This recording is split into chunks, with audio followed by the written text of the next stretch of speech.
welcome back. Today I want to talk to you about what great leaders do differently and why the money follows. We know that great leaders out there aren't just great managers, they aren't just great people, they aren't just great entrepreneurs who are willing to take risk.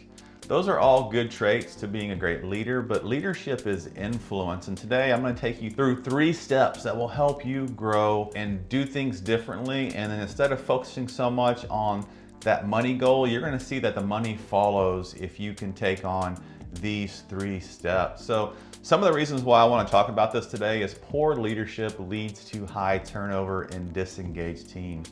Just think about the team that you're leading right now.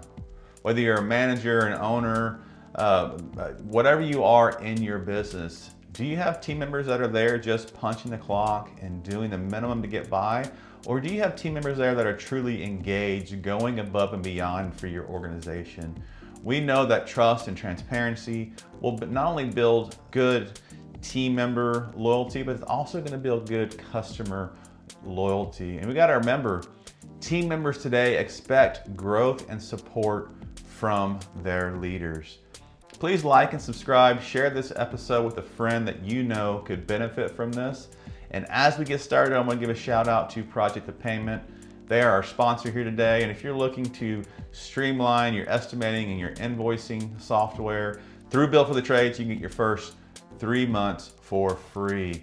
The first area I want to talk about is consistent and transparent leadership. Great leaders, they're going to lead with integrity, they're going to maintain transparency, and they're going to communicate openly to their teams.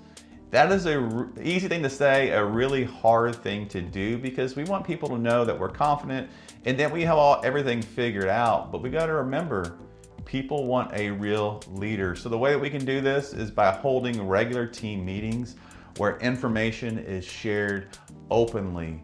Be honest about the challenges and involve your team in the solutions. You don't want to grow your business where it's just you having to tackle all the challenges and come up with all the solutions, because it's only going to get harder as your business gets bigger. And the best thing that we can do here is just lead by example with your actions and words. And being transparent, being consistently transparent in your leadership, go back to your core values in your organization and reflect your core values as you lead by example, and you're going to be just fine in step 1. The next thing I want to talk about, prioritizing team member development over immediate profits. John Maxwell says you can only go as fast as the people that you lead. Sometimes we need to slow down, put our arm around people and say, come with me. Let's work through these hard times. Let's work through this development. Let me help you be a better leader in your position. Because remember, leadership is not just a position. It's a person who knows what's expected of them, can think and make decisions and own those decisions, whether they're right or wrong. So set clear growth paths for your team members. Do regular training and mentoring with them. Offer opportunities for skill development, even if it affects your immediate profits.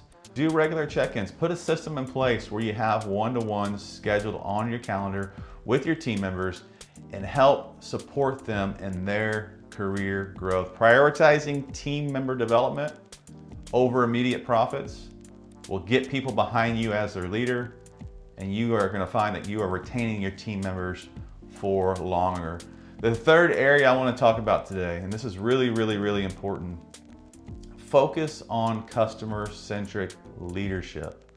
A lot of times we get so tangled up in the internal aspects of our team, which are really important, we forget about what our customers think. I know for the 20 plus years that I own my trades business, I always wanted to go to my kids' sports games and be able to sit right next to my customers and know that they were not going to be upset or badmouth me or my company. It was very, very important to me. So great leaders are going to focus on delivering exceptional value to their customers. A couple ways that you can do this is solicit regular feedback from your customers to improve your services. And you know what? If you get a customer who's not satisfied, use that as a training opportunity for your team. If you get a bad review online, don't go back and be defensive. Respond to it in a way where You take ownership over it and let the customer know that you are going to do the right thing by them, and then initiate contact with that customer and see what you can do to make it right. When people are looking online and at Google reviews, most companies are 4.8 to 5 stars all day long. What customers are looking for is, what does that company do when it doesn't go right? They're reading your responses, and that may be the determining factor of why they call your company. So I want to challenge you today. Lead with that integrity, lead with that ownership, lead with that understanding. But remember, soliciting feedback from your customers is key to making your team better. In today's episode, I just want to recap: trust and transparency is key, investing in your team members, and then being customer-centric with your leadership. Doing these steps, the money will follow, and this is what makes great leaders different. I want to remind you to like and subscribe, share this episode with somebody that you know could benefit from it, and I'll talk to you next time.